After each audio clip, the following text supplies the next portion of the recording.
Hi friend, আবার চলে এলাম একটা নতুন ভিডিও নিয়ে। তো আজকের একটা রেসিপি তোমাদের সঙ্গে শেয়ার করব। ছোলার ডালকে আমি কিভাবে রান্না করি। আমার আমি অনেক ধরনের রান্না করা যায়, কিন্তু আমি কিভাবে রান্না করি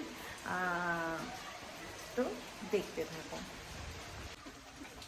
তো ফ্রেন্ড দেখো, ছোলার ডাল সকালবেলা থেকে ভিজিয়ে রেখেছিলাম। আর এই যে পেঁয়াজ, আদা, রসুন, কাঁচা লঙ্কা আর চিকেন। ফ্রেন্ড, তোমরা হয়তো অনেকভাবেই ছোলার ডাল রান্না করেছো লুচির সঙ্গে খাওয়ার জন্য। তো আমার এইরকম করে ছোলার ডালটা খেতে খুবই ভালো লাগে, তাই জন্য ভাবলাম তোমাদের সঙ্গেও শেয়ার করি যে চিকেন দিয়ে ছোলার রেসিপি। আর সত্যি এটা অপূর্ব খেতে লাগে। তো প্রথমের দিকে ভেবেছিলাম আলু অ্যাড করব না, তারপর ভাবলাম না, একটু আলুটা দিয়ে দিই। কারণ ছোলার ডালটা সিদ্ধ হয়ে গেলেও একটা যেন খসখসা ভাবটা থেকে যায়, তাই জন্য আলুটা কম্বাইন করে দিলে না ওটা খুব সুন্দর টেস্ট আসে আর ভালোও লাগে আমাদের। আর আমাদের তো আলু ছাড়া কোনো কিছুই কথাই নেই, সব কিছুতেই আমাদের একটু আলু না পড়লে হয় না। তো যাই হোক, তা বলে যে রান্নায় যেটা দেয়া দরকার সেটা অবশ্যই দেওয়া দরকার। তো অল্প করে একটু আলুও কেটে নিলাম। আমরা কড়াইতে তেল দিয়ে দিয়েছি, তেলটা গরম হয়ে গেলে, তো ফ্রেন্ড তেলটা গরম হয়ে গেছে, এর মধ্যে আমি জিরে ফোড়ন দিয়ে দিচ্ছি।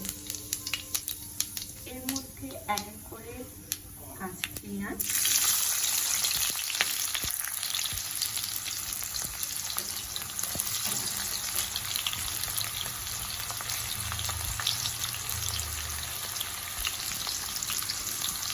তো কাঁচা পেঁয়াজ একটু দেওয়ার পরে এই যে কেটে রাখা কাঁচা লঙ্কা দিয়ে দিচ্ছি, কয়েকটা কাঁচা লঙ্কা। একটু হালকা ভাজা ভাজা হয়ে আসছে, এর মধ্যে আমি আলুটাকে অ্যাড করব। তো আলুটাকে অ্যাড করছি।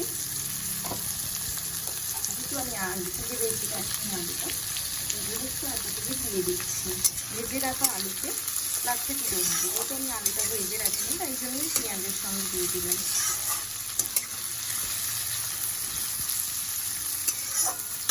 একটু ভাজা ভাজা হয়ে আসলে পরে আদা রসুনের পেস্ট দেবো। তো আমার একটু নাড়াচাড়া হয়ে গেছে, এর মধ্যে আদা রসুনের পেস্টটা দিয়ে দিলাম। ছুঁড়ে নিয়েছিলাম, পেস্ট করিনি, কারণ এই ছোলার ডালের রেসিপিতে চূড়া একদম মিহি করে বাটার থেকে চুড়নিতে ছুঁড়ে নিয়ে দেওয়াটা ভালো টেস্ট আছে।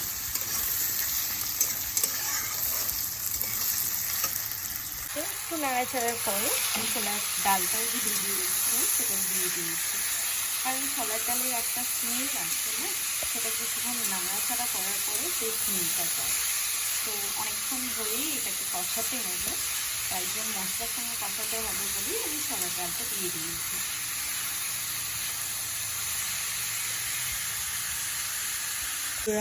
এরপরে আমি চিকেনটা অ্যাড করবো, কারণ চিকেনটাকেও তো একটু নাড়ার ব্যাপার আছে না,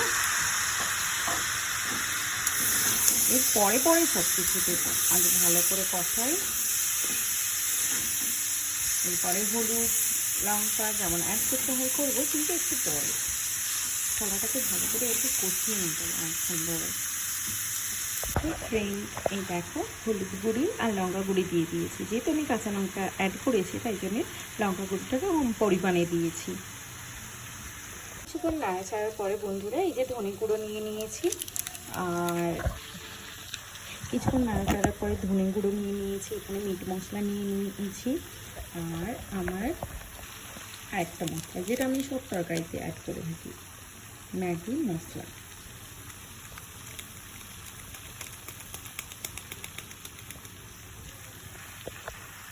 তো বন্ধুরা লাস্টে একটু চিনি অ্যাড করব,